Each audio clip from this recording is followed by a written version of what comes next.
Welcome to Lawline with your host, Alan Schnorman. Mr. Schnorman is a distinguished trial attorney, author, and lecturer. Each week, Lawline will bring you the most knowledgeable experts in the field of law today. And now, we introduce our guests and our host, Alan Schnorman.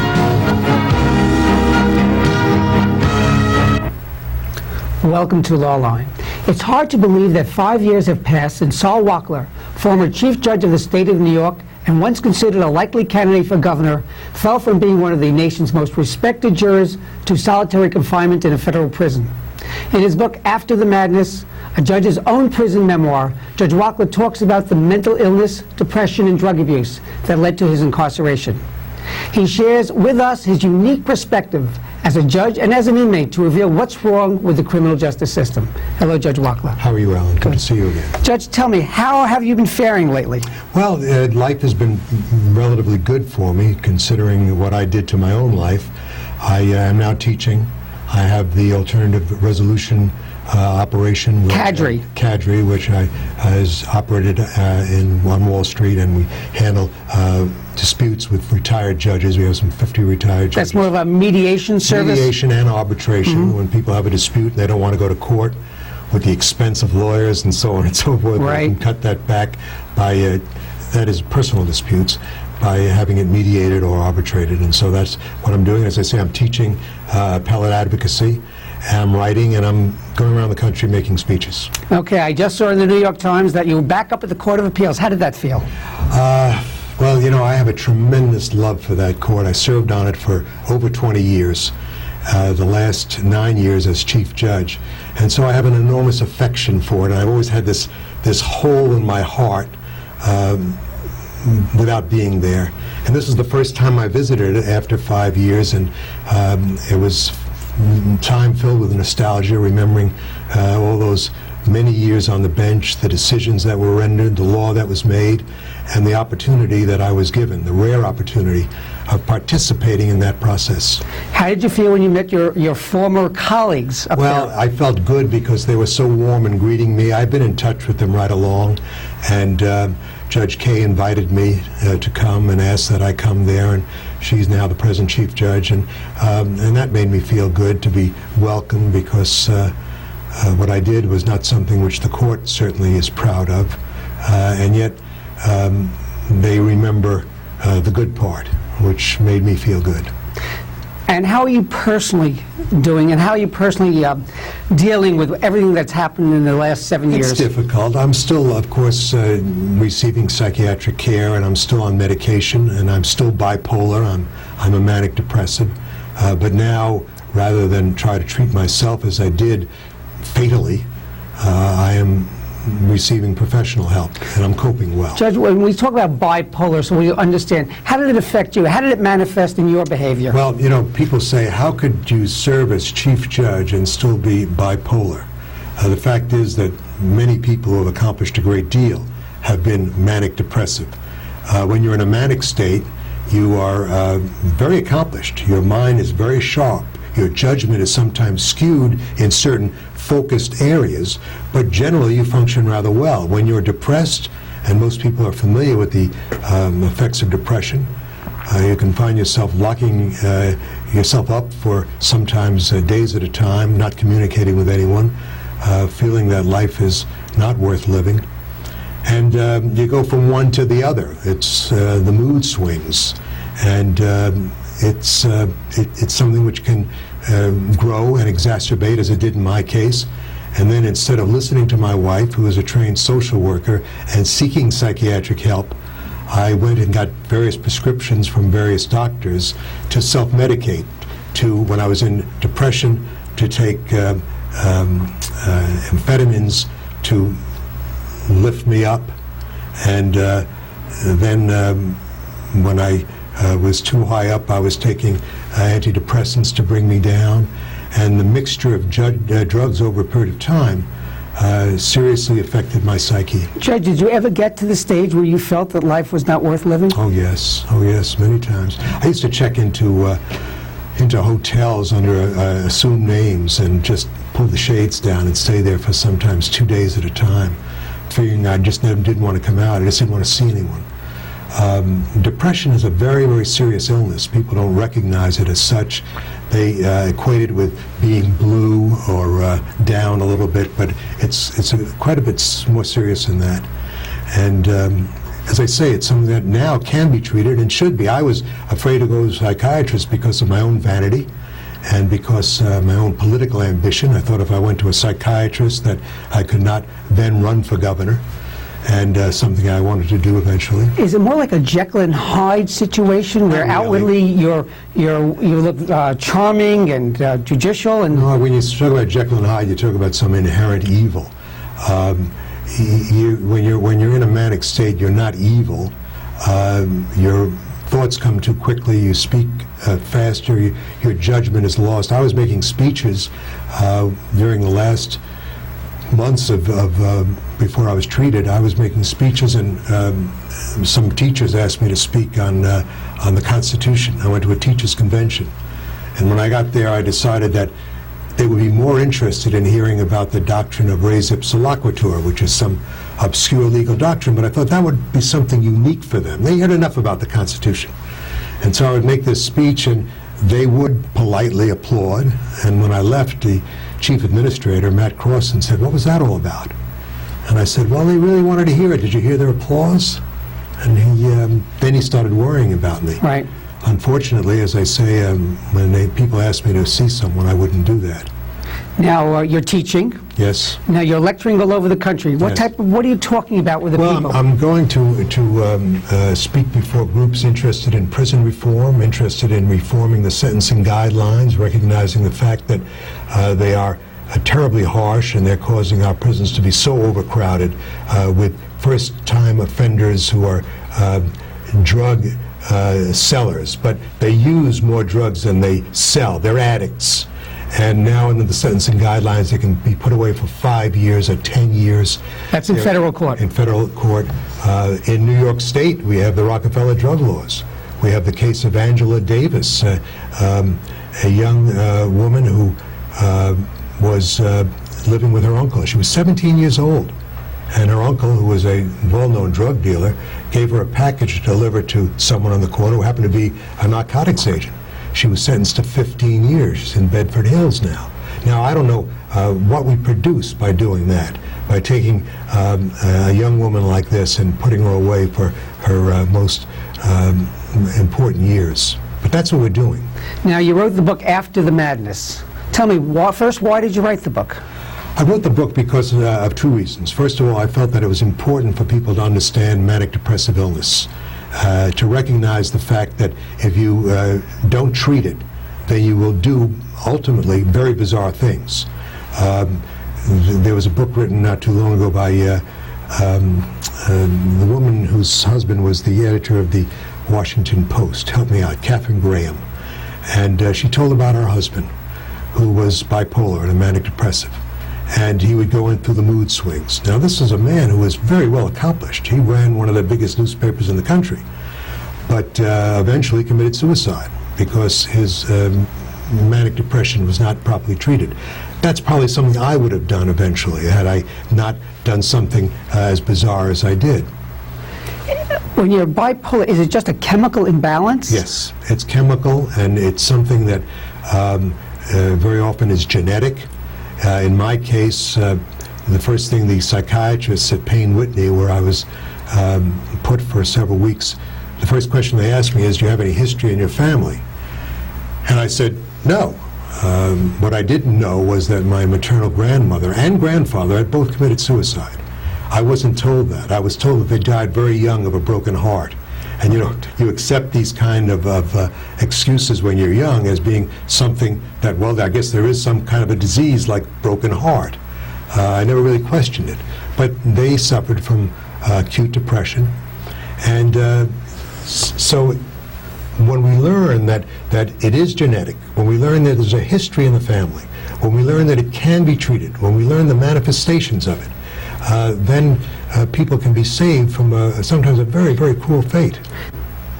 Judge, how does being a manic depressive, bipolar, in your case, how did it manifest itself into criminal conduct? Well, each case is different, by the way. One thing my psychiatrist told me is that he treats some 100 bipolar patients a year.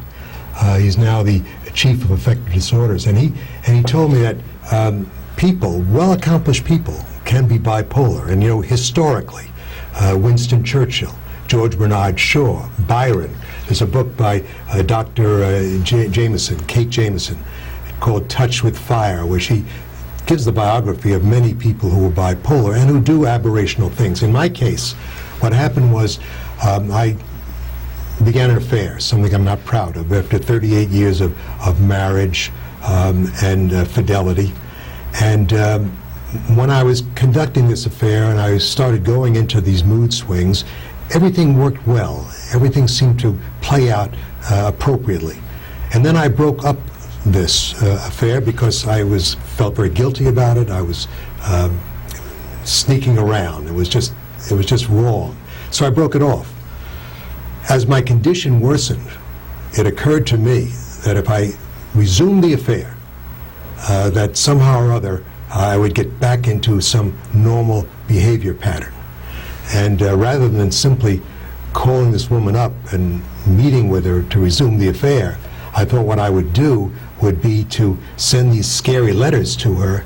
She would read the scary letters, and then she'd call me up to come in and help her, and I would help her, and I would be her hero, and everything would be happy ever after. So when you started the conduct, were you at the high end or the low end? The high end. The high end. Because you see, I see some letters that I wrote to her. And I remember writing a letter, for example, in Sedona, Arizona. I remember writing this letter, and I thought it was brilliant, that this is the kind of letter she'll read, and she'll run right into my arms. And after I was arrested and treated, I read the letter again. I didn't understand it.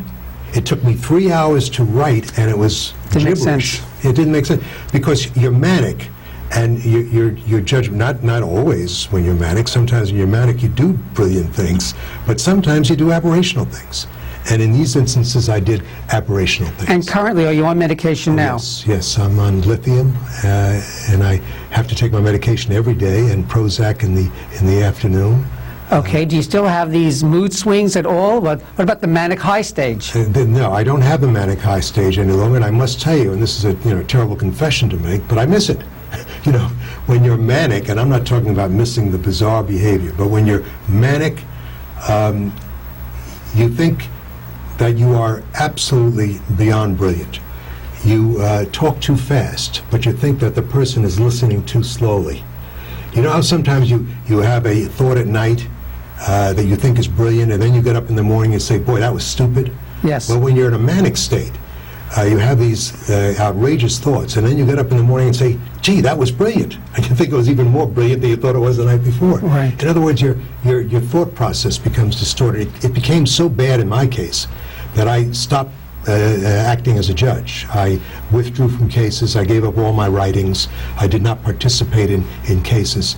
And I recognized the fact that I was just deteriorating very, very quickly.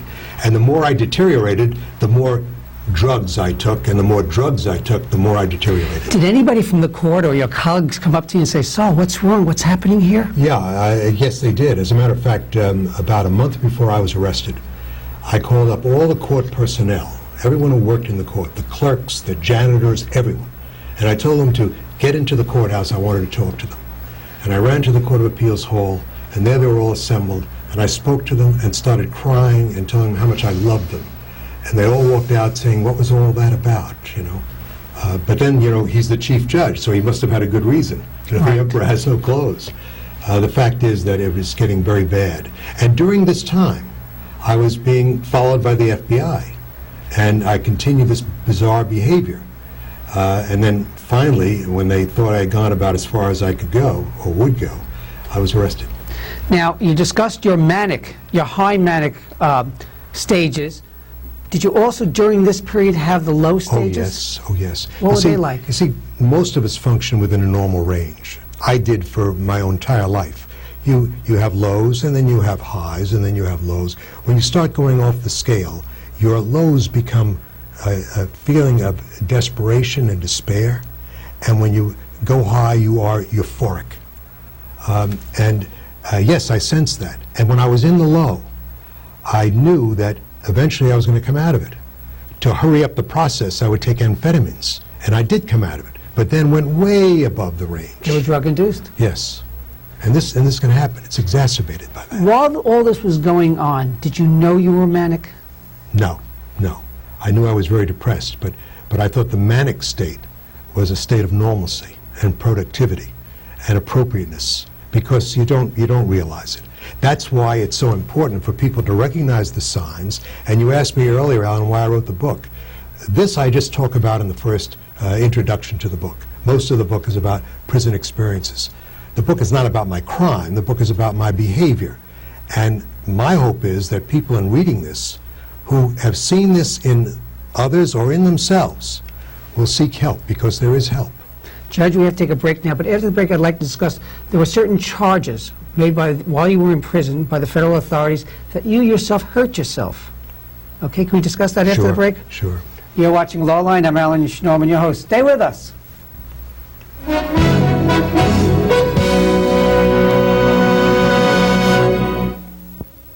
air dances with the waters, which brings the rain that feeds the land, that is home to the animals. All life dances together. In a world so connected, choosing one environmental cause can be hard. Earthshare is 40 environmental charities working together. You and your company can help by calling 1-800-MY-SHARE. All life lives, or doesn't, together.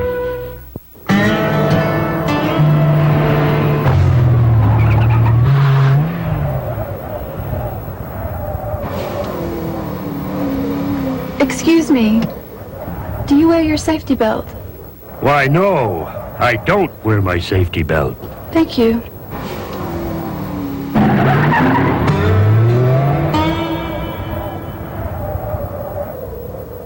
You could learn a lot from a dummy. Buckle your safety belt. Picasso painted the old guitarist during a period of depression that lasted 4 years, his blue period. Today, with new discoveries, 80% of depressive disorders are being successfully treated, giving hope to millions that maybe now nobody has to have a blue period.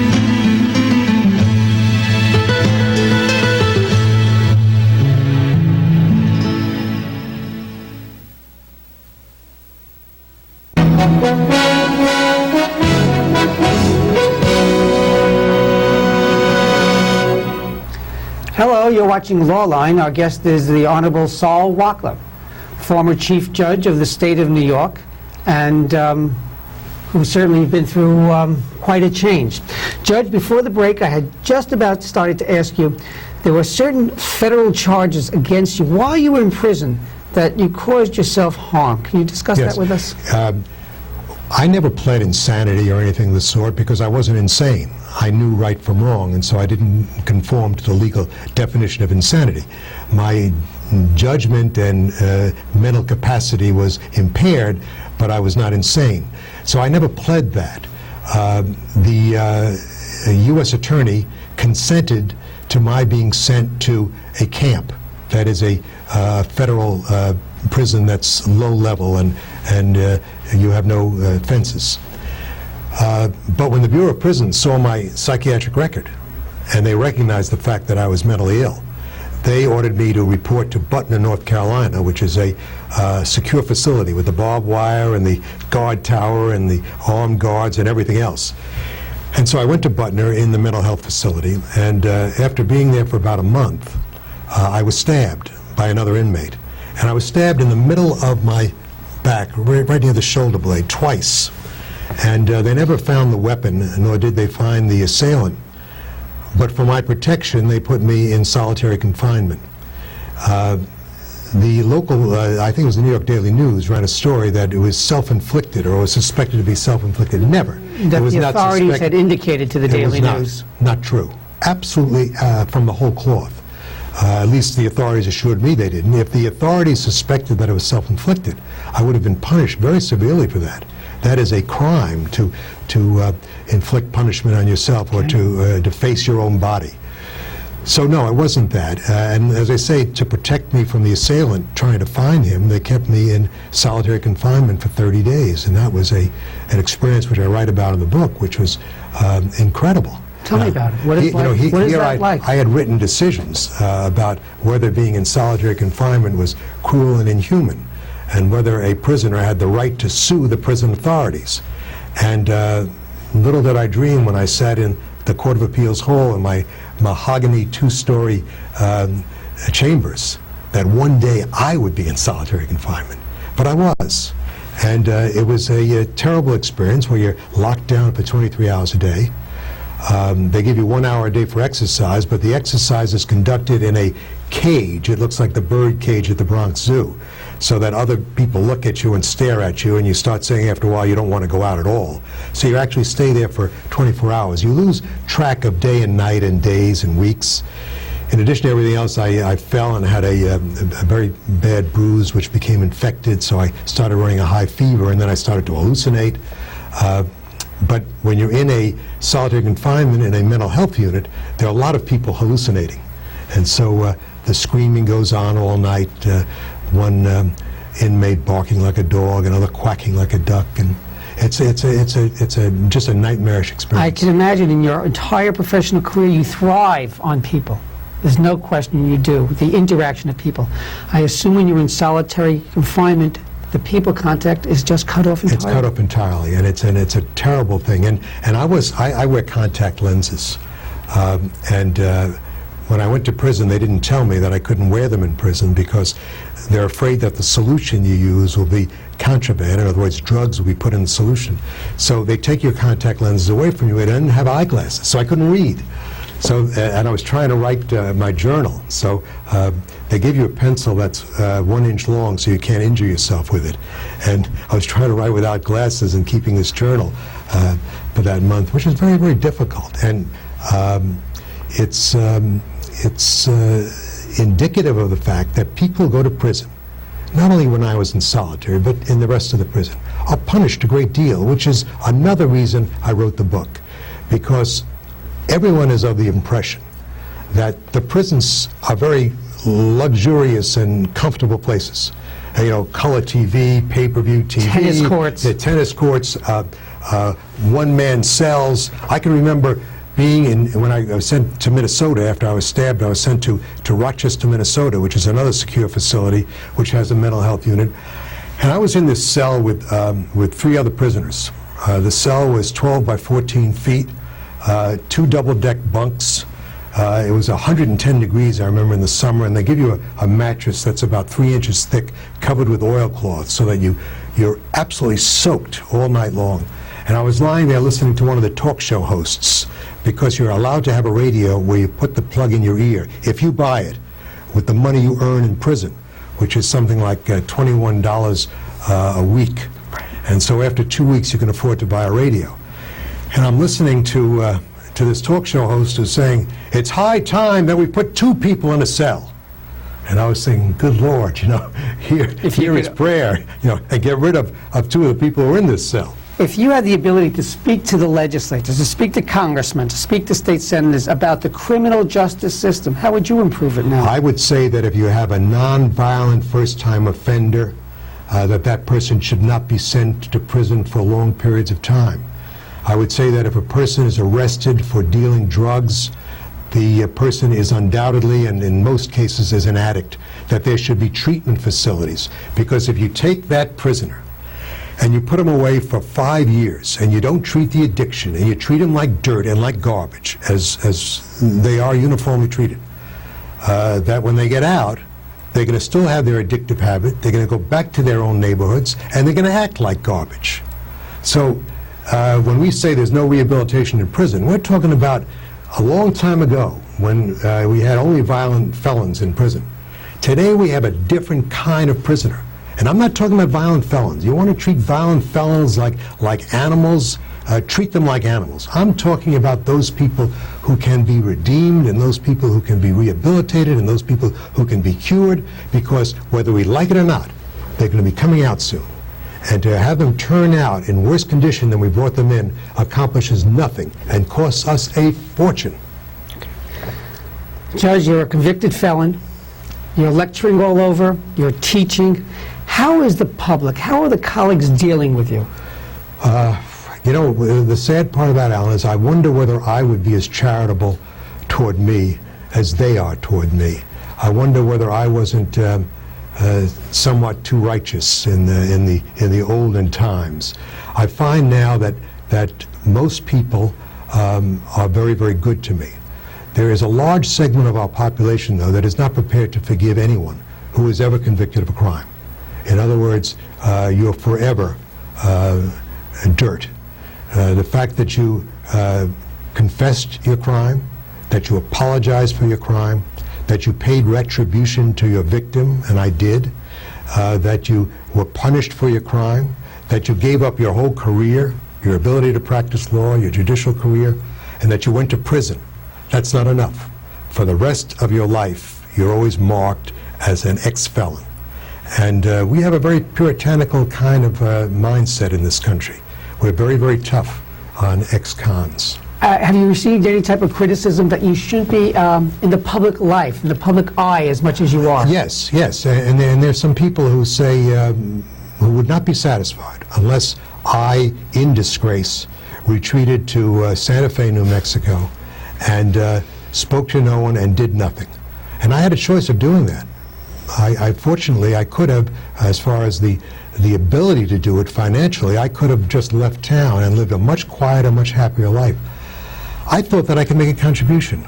I thought that I really had something to say, and that's why I wrote the book, and that's why I continue to speak. Judge, on a more personal level, how has your family dealt with all My family this? has been remarkable. My wife has stood beside me through all of this, despite the nature of my crime and transgression.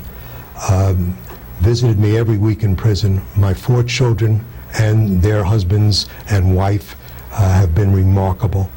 And now that I'm out, the family is as close as ever. And that's very important. There are a lot of people who come out of prison and have no family left, no support system left. And on top of that, they are shunned by society, and that's a terrible, terrible shame. What would be your advice to anyone who's watching now who may think they're bipolar, or who may be manic or depressed, as you've already See a stated? psychiatrist. See a psychiatrist, and if you can't afford to go to a private psychiatrist, there are clinics available. There's the Payne Whitney operation in the city. There's Hillside out on Long Island and in the Queens area. There are many places where you can go for screening, psychological or psychiatric screening by professionals, and get treatment. Today, these things can be treated. 20 years ago, they couldn't be. 10 years ago, not nearly as well. 5 years ago, not as well as today. And so, there is salvation. Saul Walker, thank you once more for being our Law Line. Pleasure. Over the last 16 years, I think we've had you on more than any other guest, and it's always an honor. Thank you very much. And as always, this is Alan Schnorman. Thank you for watching Law Line.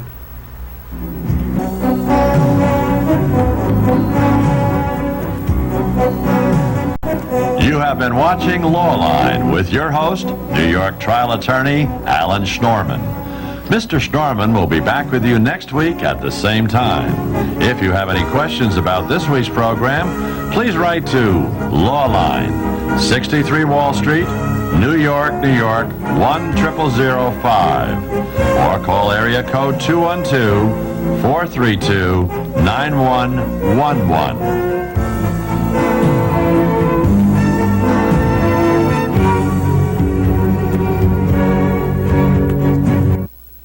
This program was made possible by the law firm of Zalman and Schnorman, whose practice is limited to personal injury and insurance law.